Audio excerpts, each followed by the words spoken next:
देवा, माझ्यासारखं आयुष्य माझ्या दुश्मनालाही देऊ नको. माझं नाव अर्चना आहे. माझी आई लोकांच्या घरात साफसफाईची कामं करायची. माझी आई भांडी, धुणे, झाडू अशी सर्व कामे करून आमचा उदरनिर्वाह करत असे. बाबांना काही वर्षापूर्वी अर्धांगवायूचा झटका आला होता. त्यामुळे ते खाटेवर पडूनच असायचे. इथे मी पण तारुण्याच्या उंबरठ्यावर पाऊल ठेवले होते. त्यामुळे माझ्या आईला माझी आणखीनच काळजी लागली होती. मी 17 वर्षाची होते. मला खूप अभ्यास करायचा होता, पण माझ्या घरची परिस्थितीमुळे ते शक्य नव्हते. मला खूप वाईट वाटायचे. माझी आई खूप धडपड करून आमचं घर चालवत असे. खूप त्रास सहन करून ती बाबांच्या औषधांचा खर्च उचलायची. एकंदरीत माझं आयुष्य पाहून मला खूप वाईट वाटायचं. मला माझ्या आईवडिलांचं खूप वाईट वाटायचं. देवाने माझ्या आईवडिलांच्या नशिबात एवढे संकट का लिहिले आहेत? माझ्या आईचे नशीब लिहिताना देवाला अजिबात दया आली नाही का? कधी कधी मला असंही वाटायचं की जर देवाने मला मुलगा म्हणून जन्माला पाठवलं असतं तर या म्हातारपणात मी माझ्या आईवडिलांचा आधार बनले असते.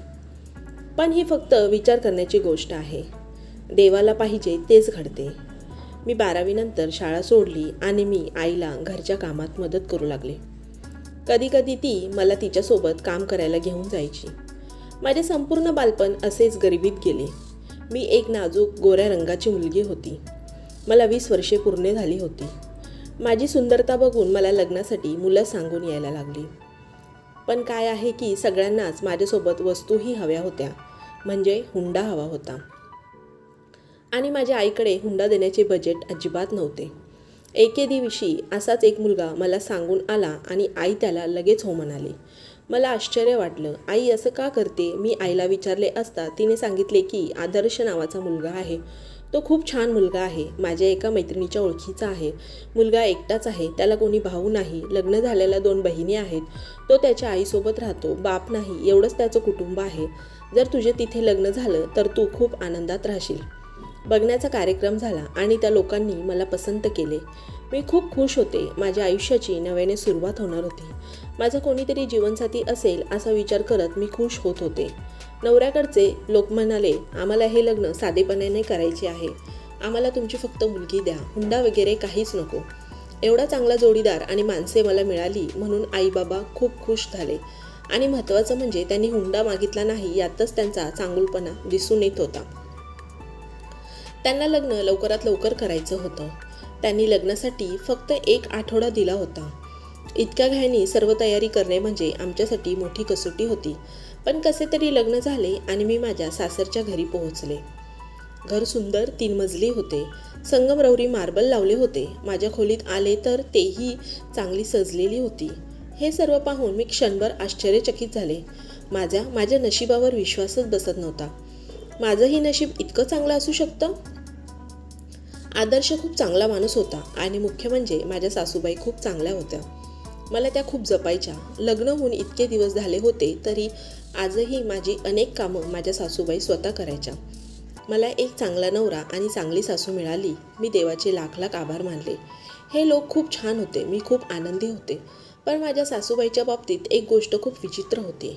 सकाळी माझे पती त्यांच्या कामासाठी निघून गेले की थोड्याच वेळात माझ्या सासूबाईही न सांगता कुठेतरी जायच्या. काही दिवस मी एकही प्रश्न विचारला नाही, पण रोज रोज त्या कुठे जात असाव्यात याची मला काळजी वाटू लागली. शेवटी एक दिवस मी विचारले आणि त्यांनी सांगितले की माझी एक मैत्रीण आहे, आपल्या घरापासून थोड्या अंतरावर राहते. मी तिच्याकडे जाते. तेवढंच थोडा विरंगुळा आणि वेळही छान जाते. माझाही यावर विश्वास बसला. त्यानंतर पुन्हा ती कुठे जाते हे मी तिला अजिबात विचारले नाही. ती संध्याकाळी घरी यायची तेव्हा ती स्वतः येऊन घरची सगळी कामं करायची आणि मला कोणतेही कामे करू द्यायची नाही. असेच दिवस जात होते आणि एक दिवस असा आला की मला कळलं की मी आई होणार आहे.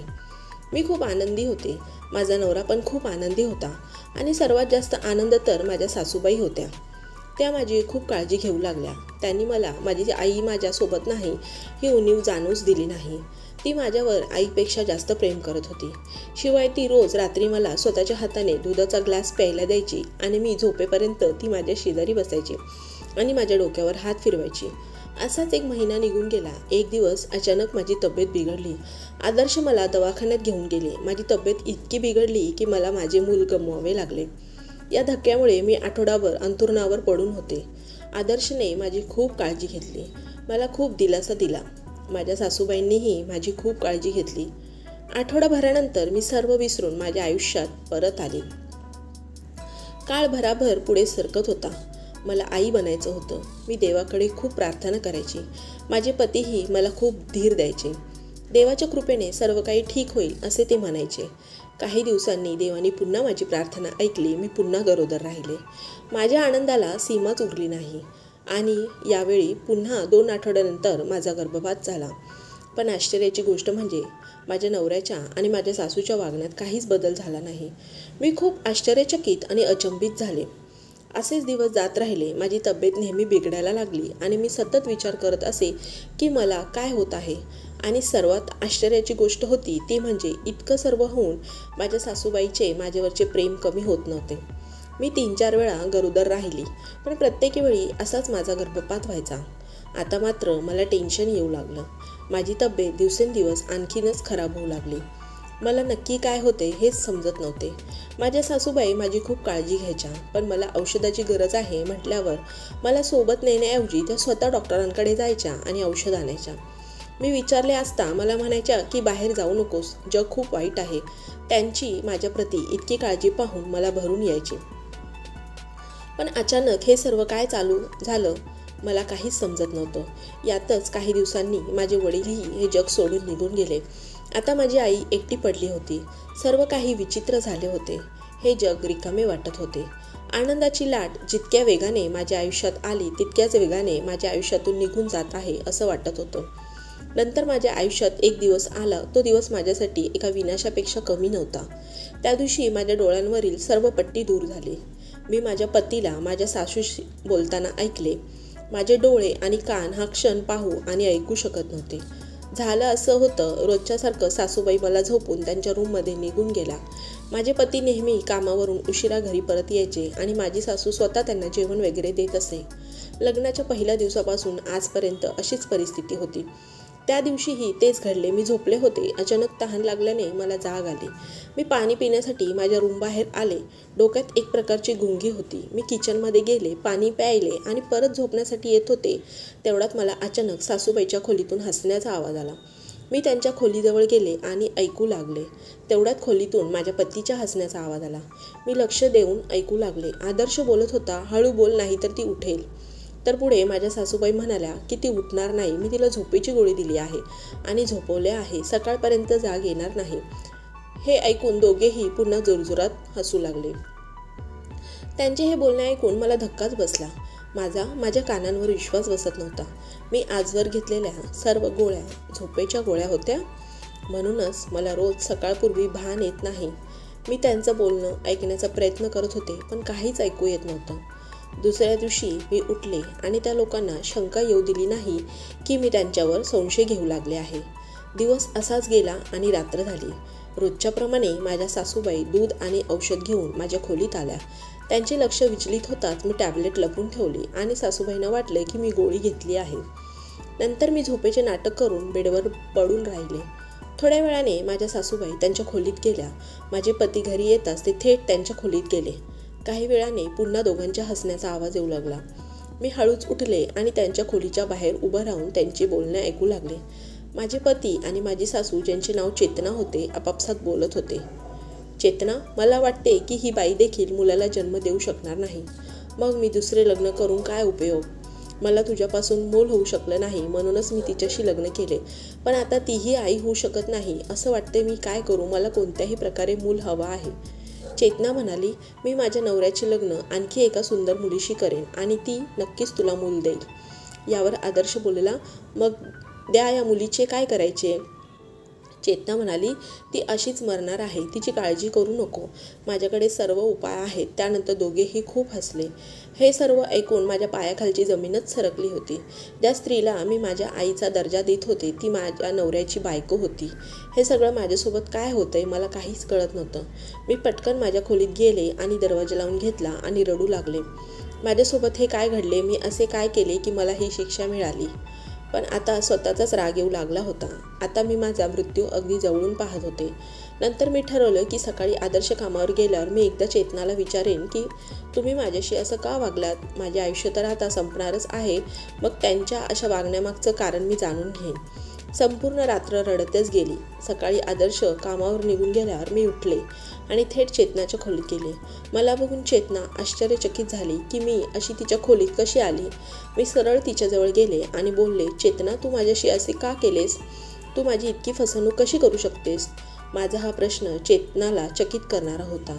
तिला लगेच समजले की तिला सर्व काही कळले आहे. त्याचवेळी चेतना तिच्या खऱ्या रूपात आली आणि म्हणाली, आम्हाला आता तुझी गरज नाही. मी मुलाला जन्म देऊ शकत नाही म्हणून मी आणि आदर्शने मिळून हे सर्व केले.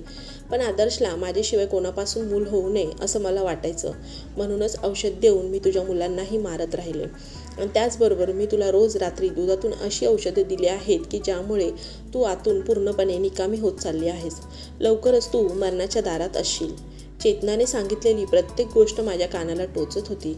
मी चेतनाला जोरात ओरडले आणि म्हणाले की देवाच्या घरी न्याय आहे. तू जे केलेस त्याची शिक्षा तुला नक्कीच मिळेल. आता जरी मी तुझे नुकसान करू शकत नसेल तरी देव मला नक्कीच न्याय देईल आणि तुला याची शिक्षा नक्कीच मिळेल. आता मला या कैदेतून मुक्त व्हायचे होते म्हणून मी तिथून बाहेर पडण्याचा प्रयत्न करू लागले. पण त्या चेटकिनीने माझे केस पकडून मला ओढले आणि एका खोलीत बंद केले आणि खोलीच्या बाहेर उभी राहून म्हणाली, माझ्या आदर्शला येऊ दे, तो आजच तुझं काम तमाम करेल. सुदैवाने त्या खोलीची खिडकी उघडी होती. मी लगेच खिडकीतून उडी मारली आणि आईच्या घराच्या दिशेने धाव घेतली. कसं तरी धडपडून मी आईला गाठले. त्या दिवशी मी आईच्या कुशीत खूप खूप रडले. संध्याकाळी बातमी आली की घाईघाईत नवरा आणि बायको दोघेही माझा फोटो घेऊन मला शोधत होते आणि लोकांची विचारपूस करत रस्ता ओलांडत होते की अचानक एका ट्रकने त्यांना धडक दिली. त्यात त्यांचा जागीच मृत्यू झाला. मित्रांनो, कोणीतरी खरे सांगितले आहे की देवाच्या घरी देर आहे पण अंधार अजिबात नाही. त्याच्याकडे प्रत्येक गोष्टीचा हिशेब आहे. मित्रांनो, तुम्हाला ही कथा आवडली असेल तर व्हिडिओला लाईक करा आणि अशाच कथा पाहण्यासाठी चॅनल सबस्क्राईब करायला विसरू नका. धन्यवाद.